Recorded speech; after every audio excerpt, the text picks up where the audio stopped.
The alien woman came to me and said, "I don't believe it. I always see you in my dreams." The outpost wasn't exactly welcoming. Sandstorms tore through the outer ridges. The comms barely worked, and half the structures groaned like they were tired of standing. But it was mine, at least for the moment. A quiet posting after years of service. Just me, the desert wind, and the occasional supply drone. I wasn't expecting company. So when the sensor chimed one hot, silent afternoon, I figured it was a glitch. Then the door slid open, and I saw her. She stepped inside as if drawn by something deeper than the sun or sand. Tall, graceful, blue-gray skin that shimmered faintly beneath a hood. Her violet eyes scanned the room until they stopped on me. She froze. Her mouth fell open just slightly. "I don't believe it," she whispered, barely audible. I stood up. "Can I help you?" She didn't answer at first. Her eyes welled up like she was seeing a ghost. Then she stepped forward slowly, cautiously, her hand trembling as she reached for me. "I've seen you," she said, "so many times. In my dreams." My throat tightened. "What?" "Always you," she said, "on a field of white fire, on a hill beneath two suns. You speak without words. You save me from things I can't remember." She was shaking now, not with fear, but something like awe. "I thought it was nothing," she murmured. "Just dreams, visions. But now I see you and you're real." I should have asked who she was, where she came from, what species, what system. But I was locked in place, stunned not by her words, but by her presence. Because something deep inside me stirred too. Something familiar. "I think I've seen you before," I said quietly. She looked up sharply. "Where?" I hesitated. "Dreams. Same as you. Just flashes. A voice calling my name when I'm injured. A soft light. A promise. And eyes like yours." For a moment, we stood there, strangers tethered by a thread that spanned more than time. Finally, she took a deep breath. "My name is Elavari, of the Ishinari Seers."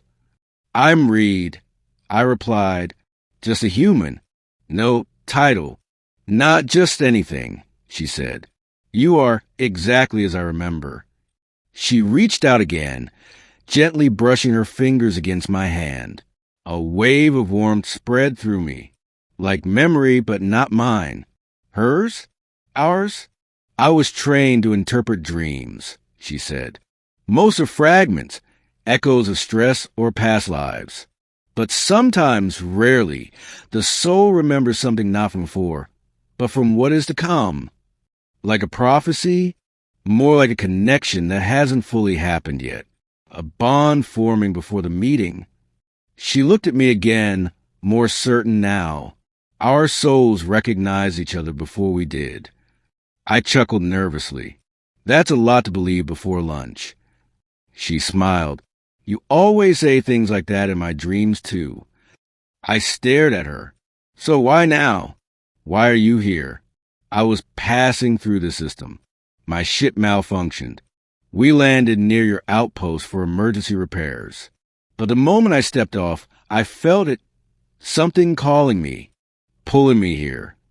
She stepped closer, only a breath away now. And when I saw your face, it was like the final piece slid into place. She wasn't lying. I could feel it too. Not just emotion, something deeper, something old.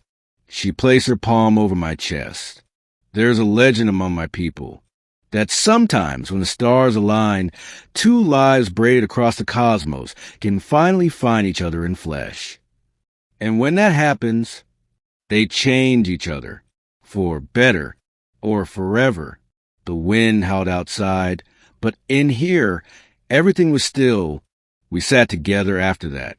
She told me of her journey, of stars I'd never seen, wars she'd fled, dreams that haunted her, always with my face at the center.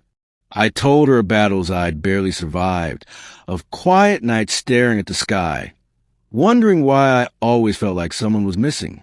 The silence between us wasn't awkward. It was comforting, like we'd had the conversation before 1,000 times, in places neither of us could name. She stayed the night, not in a romantic way, just near, like being apart again so soon would break something. She slept beside the window, curled in a blanket I offered. I watched her breathe, and I swear I'd seen that moment before. In a dream I had when I was younger. A woman asleep beside the stars, and a voice whispering, "Protect her," in the morning. She stood at the edge of the outpost, staring at the horizon where her ship waited. "I have to go," she said. I nodded, though it felt like tearing something from my chest. "Will I ever see you again?" She stepped closer and placed something into my hand, a pendant made of woven silver and a single glowing gem. "If you hold this and speak my name, no matter where I am, I will hear it, and I will come." I looked down. "Like magic, like memory," she said, "the kind that stretches between lives." Then she leaned in and pressed her forehead to mine. "This isn't the end," she whispered. "It never was." And just like that, she was gone. Weeks passed. Sometimes I wondered if she was real, but every night I dreamed again and she was there, smiling, reaching for me. And in the quiet of the desert, beneath the stars, I held the pendant and whispered her name, just to feel close again, just to remember that somewhere in the vastness of the universe, someone dreamed of me too.